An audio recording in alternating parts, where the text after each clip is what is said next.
Halo, Waalaikumsalam. Berjumpa lagi bersama saya, Wong Ganteng Sak Donya. Mohon untuk tidak disebutkan nama dan identitas siapapun, karena saya rekam pembicaraan kita kali Siap, ini.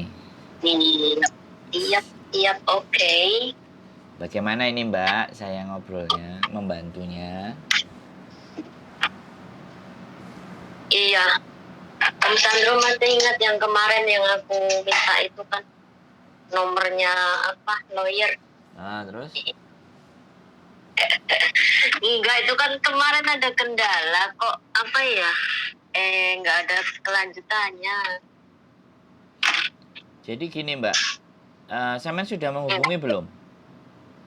Sudah, Terus dia berhenti, meresponnya bagaimana? berhentinya di sini kan, ditanyain kan, ya udah ditanyain bla bla bla bla, terus ada solusi buat mau di apa namanya, disomasi dulu. Terus? Nah iya, terus terus untuk mau somasi kan kebetulan aku ada connect sama kakak. Nah kakak aku datang ke situ, cuman kan nggak ada apa namanya, konfirmasi dulu sama aku kalau mau ke situ.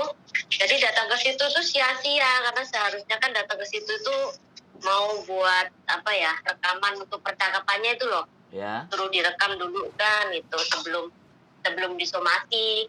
Nah udah itu ya udah, terus laporan aja kalau kakakku udah kesana tapi kosong, itu nggak ada dapat apa-apa gitu. Terus ya udah dimintain aja, terus apa alamatnya, terus nomor namanya itu kan dapatnya udah nggak langsung dapat KTP-nya. Harusnya kan waktu datang ke rumah itu minta KTP-nya kan nggak dapet, tapi aku minta sama seseorang ada namanya aja gitu, nama lengkap segala macam udah dikirimin.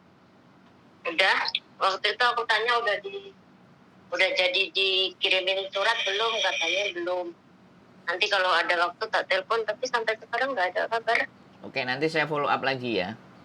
Oke. Samen sudah mengeluarkan biaya belum? Belum. Oke, sebentar. Jadi nanti saya follow up, saya hubungi dia, bagaimana seperti apa kejelasannya tentang kasusnya Samen ini, dan mereka Iya. bisa melanjutkan apa enggak. Kalau yang satu nggak bisa melanjutkan, saya masih ada satunya lagi untuk kita Oke. konsultasikan lagi. Jadi sekali lagi mungkin saya juga mohon maaf, karena sekali lagi ketika Saman sudah menghubungi beliau, otomatis nggak kabarin saya kan, saya belum, Iya. saya tidak akan bereaksi. Tapi ketika Saman sudah lapor lagi ke saya pasti akan sampaikan ke mereka. Jadi Oh, oke. seperti apa nanti tindak lanjutnya dan progresnya sampai sejauh mana. Terus pembiayaan dan segala sesuatunya apakah sudah dibicarakan atau belum. Nanti juga tak sampaikan ke dia, terus dia maunya juga bagaimana. Terus sampai juga seperti apa keinginannya, terus duduk bareng lagi apakah masih bisa dilanjut atau tidak, atau kita ganti lawyer lagi juga nggak ada masalah. Jadi ya kalau saya nggak dihubungi sama sampean kan saya nggak tahu perkembangannya. Soalnya kembali lagi kalau urusan sudah dihandle sama dia ya, saya jatuhnya wong dia lawyernya kan. Artinya kan di situ kan. Iya. Jadi kalau dia juga tidak merespon, saya tanya juga tidak memberikan keterangan dan kejelasan, ya nggak apa-apa, kita geser aja. Wong sampean belum keluar uang, kan intinya di situ aja. Karena Iya. sekali lagi memang namanya juga butuh koordinasi ya Mbak. Jadi kalau saya tidak dihubungi, ya saya nggak ngerti sampai sejauh mana. Soalnya saya ini kalau orangnya nggak kepingin kepo, kalau nggak dikasih tahu, apalagi itu urusan privasi ya, urusan pribadi. Iya. Nah, terus menurut Samen ketika dalam omongan atau pembicaraan bagaimana? Tanggapannya baik atau kurang bagaimana atau seperti apa? Kira-kira menurut Sebenarnya Samen. kalau tanggapannya sih baik, karena kalau dari kemarin-kemarin saya komunikasi si A, si B, saya kan nggak tahu kesalahan saya itu pokoknya di mana gitu. Cuman ya intinya karena ada asmara gitu, jadinya kalau udah ke situ itu aku udah males mau ngebahasnya gitu. Tapi kan kemarin aku ada di kesalahan yang utama itu kan kirim apa, kirim transfer uangnya itu bukan atas nama rekening aku pribadi itu yang susah nantinya. Kalau itu atas nama aku pribadi itu enak tuh kan, di sana udah ada penerima, kamu yang pengirim enak. Tapi kan ini aku lewat Chandra kan, jadi harus lagi ada lagi apa namanya, harus ada lagi yang harus panjang diselesaikan gitu loh. Tuh, tapi kan terus aku udah mencoba, tapi ini kan penerimanya cuma satu nomor rekening saja gitu. Terus aku dari sini masih ada bukti transfer itu yang sekitar 10. Kalau yang lainnya itu udah hilang gitu. Terus gimana konsultasinya itu, apa aku harus cari lagi di sini sama nomor yang kemarin aku buat kirim. Tapi kan aku udah coba nggak bisa didaur ulang itu bukti transfer itu gitu kan. Makanya kan aku kemarin terus nanyain gimana kelanjutannya, ya harus somasi dulu kan gitu. Terus nah itu dimintain apa alamat, terus nama lengkap segala macam, nama orang tua udah tak kirimin. Terus turun inget-inget lagi aku transfernya itu bulan-bulan apa gitu ya, cuma tak inget-inget aja itu sampai tak cocokin yang nilainya 10 tadi itu udah. Nah udah dari situ udah nanti dibuat somasi dulu gitu kan. Nah udah itu saat aku tanya lagi udah ada di somasi, katanya belum. Terus aku nanya katanya masih sibuk, nanti kalau udah longgar di telepon itu. Ya udah aku tungguin sampai sekarang belum ada telepon. Oke, saya lanjutkan Gitu. follow up nanti bagaimana kelanjutannya dan seperti apa perkembangannya, nanti saya telepon sama sampean. Oh, sebenarnya kalau aku nanya sama omnya pribadi, sebenarnya masalah kayak gini tuh perlu di ini nggak sih, perlu diulas nggak sih? Kalau aku tuh sebenarnya udah capek tapi ya greget juga gitu. Maksudnya kalau terus lanjutin terus. Capeknya tuh apa ya? Ya udahlah, uang segitu udah hilang, mungkin ya bukan rezeki gitu. Iya udah. Tapi kalau gregetnya lagi tuh ya kepengennya itu tahu gitu loh, ini tuh karena apa sih bisa terjadi gitu. Apa dia tuh memang sengaja dari awal buat rencana kayak gini, atau memang sebenarnya di tengah jalan ada sesuatu yang buat dia kayak gini kan gitu. Halo, udah? Soalnya dia terus belum, dia ini kan sebenarnya mantan pacar lah gitu. Yang sebenarnya dari akunya sendiri itu pengen balikan sama dia gitu, cuman caranya itu lewat apa gitu. Makanya caranya kemarin itu kan komunikasi sama dia lagi, nyambung komunikasi, nyambung silaturahmi. Terus ya udahlah, pengen apa ya, pengen kita itu bisa kayak dulu lagi gitu. Terus untuk merancangnya itu kan biar dia di rumah nggak jenuh nungguin aku, makanya dimodalin itu buat usaha kayak gitu. Terus nggak taunya di tengah jalan kemarin itu nggak taunya dia tuh ada perempuan lain, makanya di situ langsung apa ya, langsung drop kan, nggak taunya dianya juga nggak bisa ngasih kejelasan perempuan itu apa, siapa, ini itu. Dan akhirnya ya udah dia itu pergi dari rumah udah waktu itu, nggak ngasih ini apa-apa, nggak ngasih konfirmasi sama keluarganya atau apa, itu enggak. Oke. Terus kalau menurut omnya sendiri tuh gimana?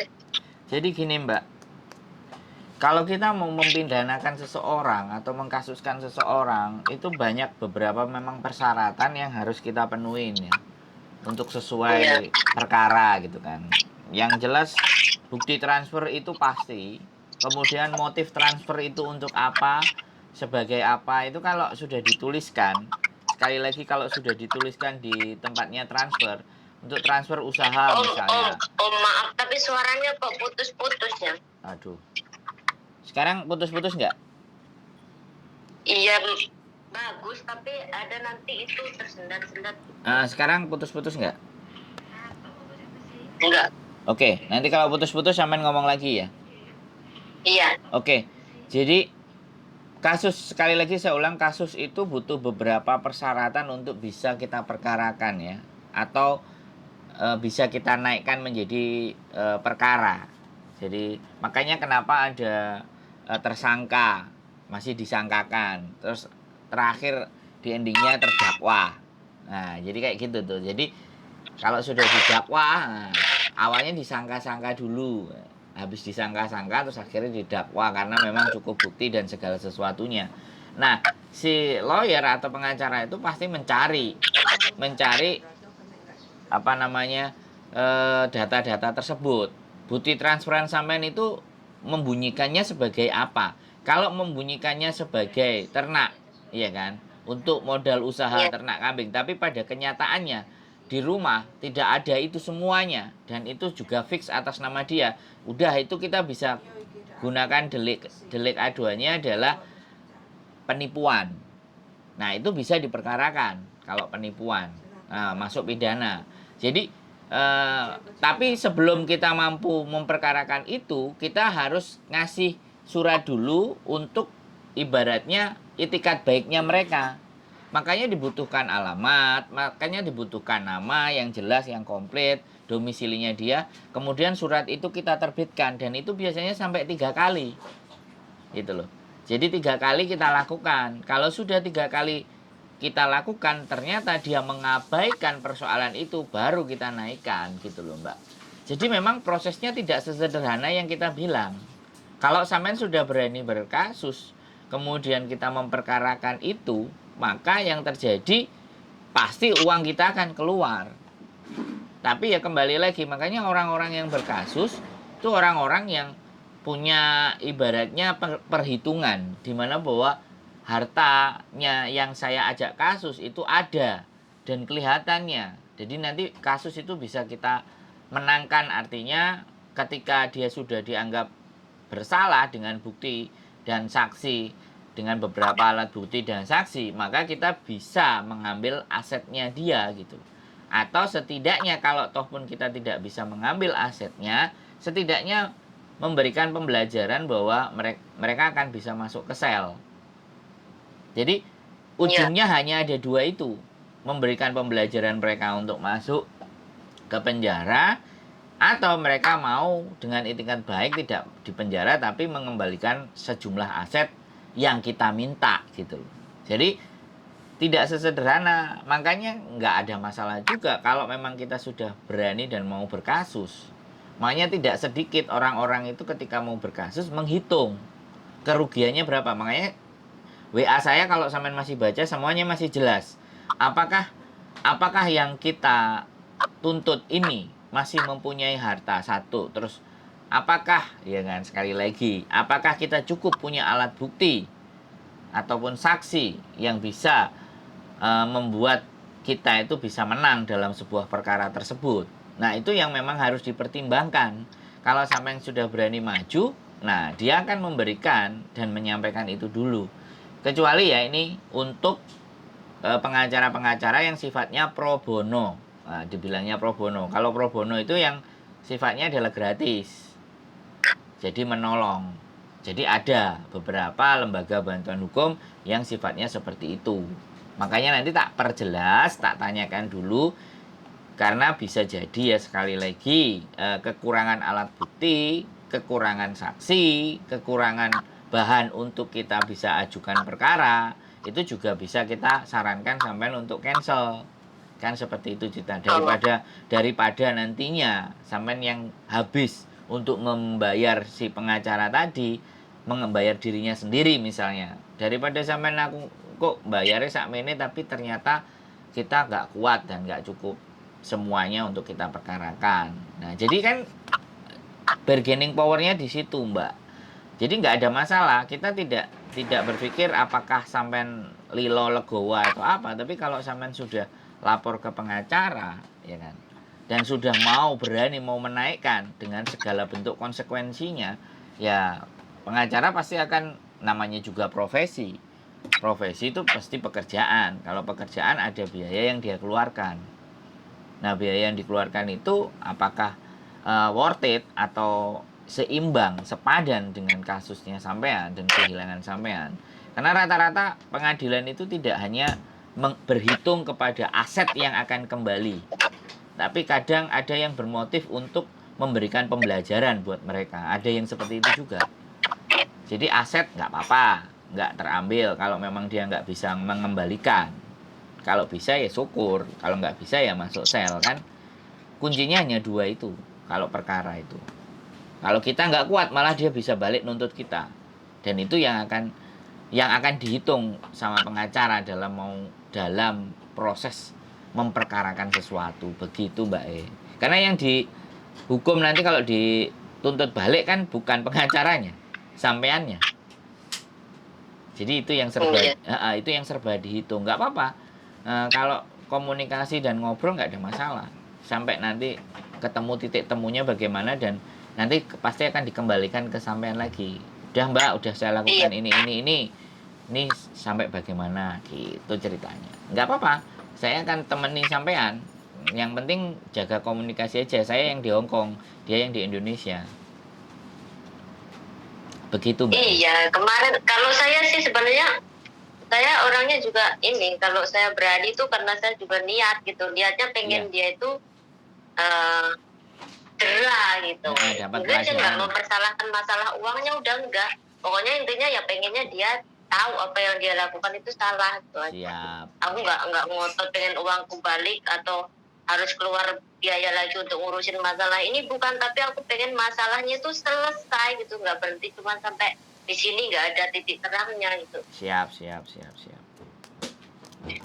Bisa, nanti saya akan lanjutkan. Enggak ada masalah itu sebenarnya. Tinggal komunikasi aja yang mungkin kita nggak ngerti juga kesibukannya mereka dia dan seperti apa. Nanti tak jembatani untuk ke sana. Nanti tak kasih tahu. Terus ada lagi kira-kira hal yang ingin sampean sampaikan? Udah sih, udah jelas kalau itu. Nanti saya follow up dan bagaimana hasilnya seperti apa nanti saya tak lapor sampean. Halo? Oke, iya, terima kasih. Siap. Karena kalau saya sendiri mau nanya sama orangnya itu nggak enak terus-terusan nanya. Nggak apa-apa. Nanti saya akan sampaikan. Biasanya kalau dia kayak gitu komunikasinya langsung dibikin grup. Sampean, aku dan dia. 3. Biasanya dia begitu. Jadi kalau dia nggak sempat dan nggak bisa balas, saya yang harus balas ke sampean. Iya. Soalnya kita kan bagian dari tim dan teman, friend, dan asisten. Jadi seperti itu Mbak. Siap. Iya, kemarin itu saya terbangun lagi tuh karena lihat yang kemarin ada live sama Om Kuya itu, jadi asik ini. Pokoknya harus naik lagi gitu, maksudnya naik lagi biar biar orang-orang kayak gitu tuh tahu diri gitu, nggak terus-terusan dia menang gitu, enggak. Kita nggak boleh lemah, pokoknya harus kuat gitu. Boleh, makanya ada yang speak up 1, 2, nanti mudah-mudahan juga coba tim kuasa hukumnya yang Pak Surya Utama nanti apakah juga care kalau sama saya sodorkan kasusnya sampean juga, kalau ternyata mereka juga bersedia dan oke, ya sekali lagi semuanya tetap minta data, minta pertimbangan, terus sudah bukti apa yang bisa kita kumpulkan, benar. Jadi seperti itu Mbak. Jadi kalau nggak kuat cukup buktinya ya pastinya akan disampaikan ke sampean dan kira-kira solusinya apa, apakah kita tetap maju apa mundur, kan kembali lagi di situ kan. Jadi semuanya butuhkan beberapa alat bukti dan saksi. Itu kunci soalnya dalam sebuah perkara. Kalau kita tidak mampu dan tidak bisa memberikan beberapa alat bukti, nah itu yang akan jadi lemah. Pengacaranya juga pasti mikir gitu. Dia ya memang butuh duit, tapi juga kalau nggak cukup alatnya buat perang kan gimana kan Mbak? Kan gitu tuh. Iya. Mbak, oke. Nggak apa-apa, pokoknya kita coba semuanya. Kalau sampean masih mau fight ya, kita coba realisasikan apa yang menjadi keinginan sampean. Gitu aja sih Mbak. Iya, ya udah enggak. Siap. Udah lega sih, maksudnya masih bisa dikomunikasikan lagi. Bisa dong.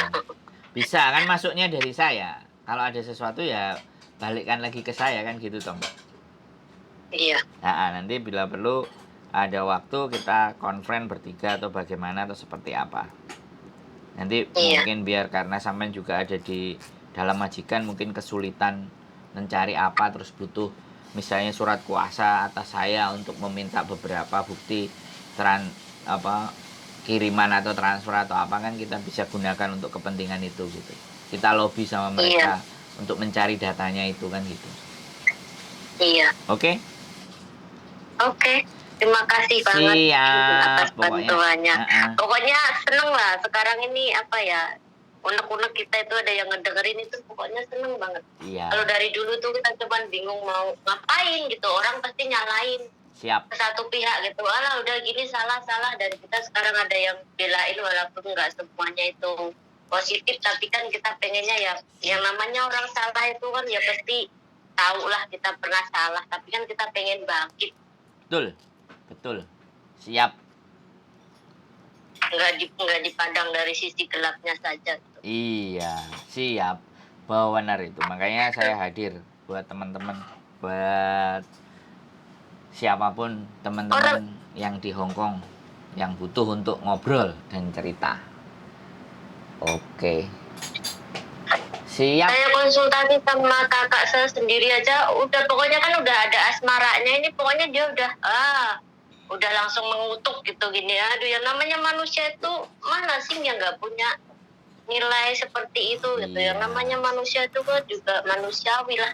Kalau kita pengen deketin seorang itu karena pengen karena kita punya rasa sayang atau gimana, tapi kan ini cari solusinya gimana, bukan untuk menyalahkan satu sama lain kan gitu.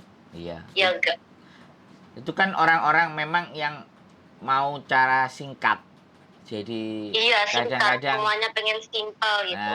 Goblokin, nyalahin. Jadi itu banyak, bahkan di sosial media kan ada seseorang yang notabene-nya hanya bisanya ngomong-ngomong kayak gitu. Tapi ketika kejadian itu terjadi, ya siapa, sekali lagi kan, kita punya empati, kita punya simpati, ya kita bagaimana mengobati lukanya, atau bahkan ini bisa kita serang balik kan, bisa seperti itu juga gitu. Tapi konsekuensinya seperti ini apakah sudah siap, kan kayak gitu juga loh. Kadang-kadang ya memang seperti itu, Mbak. Ya itu pendangkalan cara berpikir, dan sampean ngomong dengan orang-orang yang notabene-nya tidak punya kapabilitas, tidak punya kemampuan, tidak punya bagaimana mengatasi sebuah persoalan. Jadi moyong kita berbicara sama orang-orang yang memang hanya bisa judgement gitu. Itu repot. Gitu. Halo? Iya benar. Iya pokoknya ini udah sangat dibantu banget. Pokoknya terima kasih. Nggak apa-apa. Pokoknya buat Mas Sandro sama tim, pokoknya Miss Juni itu pokoknya is the best. Terima kasih atas dukungannya. Mudah-mudahan kita selalu bisa menjaga kepercayaan yang sudah ditaruh ke kami dari teman-teman, karena tidak ada sesuatu yang bernilai dan berharga selain sebuah kepercayaan. Jadi ya karena ini bilangnya sesama manusia, bilangnya kan kepercayaan. Kalau ke Tuhan kan iman, ke malaikat kan iman. Sebenarnya ini kan kunci sebuah kepercayaan, dan itu nilainya besar sekali, dan itu berat sebenarnya. Tapi kepercayaan itu hanya bisa kita letakkan kepada orang-orang yang memang mumpuni, mempunyai kemampuan, mempunyai nilai, integritas, dan segala sesuatu. Dan sekali lagi ya, kami memang manusia dan tidak pernah akan luput terhadap salah, khilaf. Tapi kita akan berusaha memberikan yang terbaik saja sih sebenarnya. Gitu, Mbak Iya benar. Ya udah, makasih banget. Ya, sehat selalu ya, tetap semangat. Nanti saya laporkan progresnya selanjutnya. Oke. Secepatnya, sebisa mungkin. Oke, gitu ya, Mbak. Iya. Sehat selalu, ya, tetap semangat ya. Buat waktunya. Iya, sama-sama saling mendoakan semoga sukses ke depannya. Amin. Pokoknya dihindarkan dari hal-hal yang negatif. Siap. Sehat, Mbak Sehat-sehat, makasih. Assalamualaikum. Waalaikumsalam warahmatullahi wabarakatuh. Oke teman-teman semuanya, menyalahkan itu sesuatu yang sangat gampang. Membodoh-bodohkan, menggoblok-goblokkan orang, itu hal yang sangat mudah. Tapi ingat ya, ketika kita menunjuk satu orang dengan jari telunjuk kita, 4 jari kita yang lainnya menunjuk ke arah kita. Keep stay tune my YouTube channel and see you next video. Bye bye.